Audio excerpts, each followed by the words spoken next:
Doctor Bhimrao Ramji Ambedkar भारतीय इतिहास के उन महान व्यक्तित्वों में से है जिनका जीवन संघर्ष, ज्ञान, साहस और सामाजिक क्रांति का जीवंत उदाहरण है। उनका जीवन केवल एक व्यक्ति की कहानी नहीं है, बल्कि यह करोड़ों शोषित, वंचित और उत्पीड़ित लोगों के आत्मसम्मान, समानता और अधिकारों की लड़ाई का इतिहास है। डॉक्टर भीमराव अंबेडकर का जन्म 14 अप्रैल 1891 को मध्य प्रदेश के महू, अब डॉक्टर अंबेडकर नगर में हुआ था। उनके पिता रामजी मालोजी सकपाल ब्रिटिश भारतीय सेना में सूबेदार थे। माता भीमाबाई एक धार्मिक, सहनशील और संस्कारी महिला थी। अंबेडकर परिवार महार जाति से संबंध रखता था, जिसे उस समय समाज में अछूत माना जाता था। जन्म से ही भीमराव को उस सामाजिक व्यवस्था में जीना पड़ा जहां इंसान को इंसान नहीं समझा जाता था। उनका बचपन अत्यंत पीड़ादायक रहा। स्कूल में उन्हें अलग बैठाया जाता था। शिक्षक उनसे सीधे बात नहीं करते थे और पानी पीने के लिए किसी ऊंची जाति के व्यक्ति पर निर्भर रहना पड़ता था। कई बार घंटों प्यासे रहना पड़ता था। रेल यात्रा के दौरान उन्हें अछूत समझकर बैलगाड़ी वाला बीच रास्ते छोड़कर भाग गया।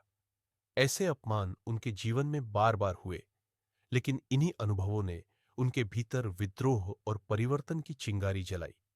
भीमराव पढ़ाई में असाधारण रूप से प्रतिभाशाली थे। उनके पिता शिक्षा के महत्व को समझते थे और हर परिस्थिति में उन्हें पढ़ने के लिए प्रेरित करते थे। बहुत कम उम्र में उनकी माता का निधन हो गया, जिससे उनका बचपन और भी कठिन हो गया। इसके बावजूद उन्होंने पढ़ाई नहीं छोड़ी। 1907 में उन्होंने मैट्रिक की परीक्षा पास की, जो उस समय दलित समाज के लिए एक ऐतिहासिक उपलब्धि थी। उसी वर्ष उनका विवाह रमाबाई से हुआ। इसके बाद उन्होंने एल्फिंस्टन कॉलेज, मुंबई से उच्च शिक्षा प्राप्त की।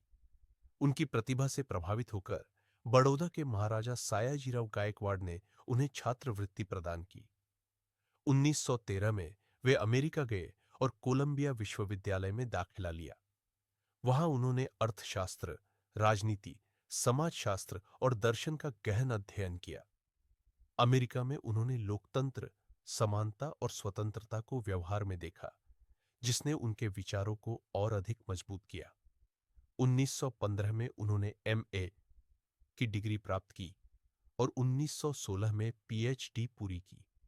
इसके बाद वे लंदन गए और लंदन स्कूल ऑफ इकोनॉमिक्स में अध्ययन किया तथा ग्रेजन से बैरिस्टर बने।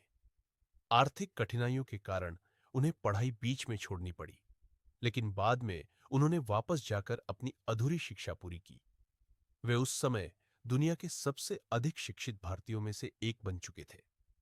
भारत लौटने पर उन्हें बड़ौदा राज्य में नौकरी मिली, लेकिन वहां भी उन्हें जातिगत भेदभाव से छुटकारा नहीं मिला। न रहने की जगह मिली, न पानी पीने की सुविधा। अंततः उन्हें वह नौकरी छोड़नी पड़ी। तब उन्होंने समझ लिया कि केवल शिक्षा से समाज नहीं बदलेगा, इसके लिए संगठित आंदोलन की आवश्यकता है। इसके बाद डॉक्टर अंबेडकर ने सामाजिक आंदोलन शुरू की। 1927 में महाड सत्याग्रह के माध्यम से उन्होंने सार्वजनिक जल स्रोतों पर दलितों के अधिकार की लड़ाई लड़ी। उसी वर्ष उन्होंने मनुस्मृति दहन कर जातिवादी व्यवस्था को खुली चुनौती दी। कालाराम मंदिर प्रवेश आंदोलन के माध्यम से उन्होंने धार्मिक समानता की मांग की। उनका स्पष्ट कहना था कि दलितों को दया नहीं, अधिकार चाहिए। समाज को जागरूक करने के लिए उन्होंने मूकनायक, बहिष्कृत भारत और जनता जैसी पत्रिकाएं शुरू की। उनकी लेखनी तीखी, तर्कपूर्ण और निर्भीक थी। वे हर उस विचार के खिलाफ खड़े हुए जो इंसान को इंसान से छोटा बनाता था। राजनीतिक क्षेत्र में प्रवेश कर उन्होंने दलितों के लिए प्रतिनिधित्व की मांग की। 1932 में जब ब्रिटिश सरकार ने अलग निर्वाचन मंडल देने की घोषणा की, तो महात्मा गांधी के विरोध और आमरण अनशन के बाद पूना पैक्ट हुआ। इस समझौते के परिणाम स्वरूप अनुसूचित जातियों को आरक्षण का अधिकार मिला। स्वतंत्र भारत में डॉक्टर अंबेडकर को संविधान सभा का सदस्य बनाया गया और प्रारूप समिति का अध्यक्ष नियुक्त किया गया।